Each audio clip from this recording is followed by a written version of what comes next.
Greetings, fellow Whovians, and welcome to my first review of 2017.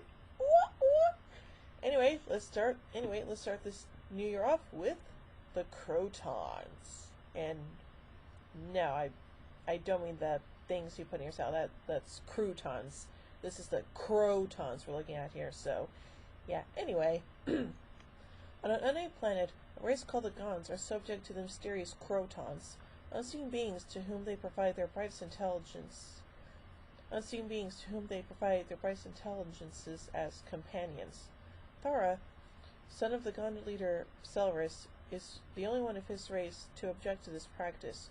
Those who have become companions before have never been seen or heard from again. The Doctor, Jamie, and Zoe arrive in time to witness the death of one of the chosen companions, Abu, who was vaporized by smoke sprayed from nozzles on either side of the doorway from which he emerges, and intervene to save Vanna, the other selected for this fate, using her survival as a means to convince Celeris and the Gons of the blind influence of the Krotons on their society. The Doctor calls this self-perpetuating slavery, by which the brightest in Gon society have been removed. Similarly, there are large gaps in their knowledge, especially relating to chemistry. This situation has been in existence for many years since the Krotons arrived in their spaceship, releasing a poison that polluted the lands beyond the Gon city, which the Gons call the Wasteland, and killed much of the Gon population.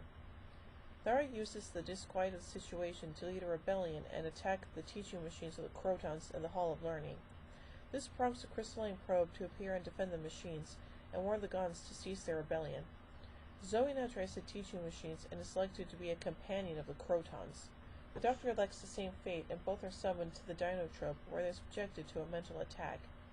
Zoe deduces that the Krotons have found a way to transfer mental power into pure energy. The Doctor busies himself with taking chemical samples of the Kroton environment. Circumstances now trigger the creation of two Krotons from chemical vats within the Dinotrope, the Kroton spaceship. The new created Krotons capture Jamie, but are really seeking the Doctor and Zoe, the high brains, who have now left the Dinotrope. It takes Jamie quite some time before he is able to make an effective escape.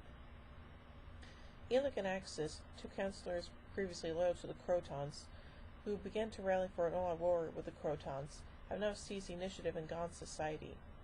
The more level-headed Celeris is disposed, but warns that an all-out attack will not benefit his people. Instead, he has decided to attack the machine from underneath by destabilizing its very foundation in the Underhall.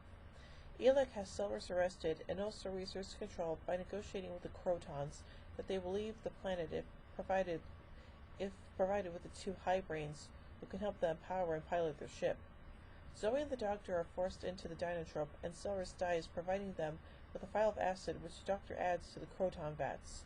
Outside, Jamie and the scientists Beta launch an attack on the structure of the ship using sulfuric acid. This two-pronged assault destroys the tellurium-based Krotons in their craft. The Dinotrope dissolves away, and the Gons are free at last, choosing Thara rather than cowardly and ambitious Elec to lead them.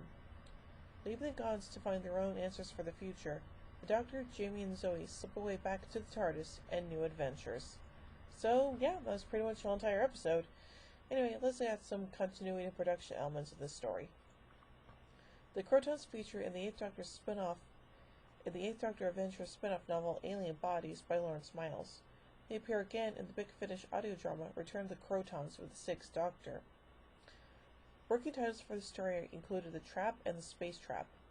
Holmes had originally submitted The Trap to the BBC as a standalone science fiction serial in 1965. Head of serials Sean Sutton rejected the serial as being not the kind of thing the BBC was interested in making at the time, but suggested the writer pitch it to the Doctor Who production office as an idea for that series. Holmes did so, and although story editor Donald Tosh was interested, the script went no further at the time. Some years later, assistant script editor Terence Dix found the story in the production office files when clearing a backlog, and decided to develop it with Holmes as a personal project, in case other scripts fell through. When the latter event occurred, Dick Sharple's script Prison in Space, comedic dystopian tale where females rule with dolly bird guards, proved unworkable. Dix was able to present the serial to his superiors as a rated production. Director David Maloney agreed the serial was viable, and went before cameras very quickly as an emergency replacement. Robert Labussiere was actually a pseudonym for Robert Grant, who requested that he be credited under his name for his appearance as one of the Krotons. Scenes set on the planet's surface were filmed at the Tank Quarry and West of England Quarry on the Malvern Hills. One of the guest actors for the Krotons is Philip Maddock, who appeared in a different role later in the season, The War Games, as well as in other roles with Tom Baker's Fourth Doctor. So yeah, overall a pretty interesting story and a very enjoyable one at that. So I give the Krotons 3 sonic screwdrivers out of 5. Well, join me next week as we encounter a very familiar alien foe in The Seeds of Death. So, until then, this is Hoovy and Queen saying, "Oh my Gideon! When I say run, run! I've reversed the polarity of the neutron flow. Would you like a jelly baby? Fantastic! Allons-y! Geronimo!" Bow ties are cool, fezzes are cool, and Stetsons are cool.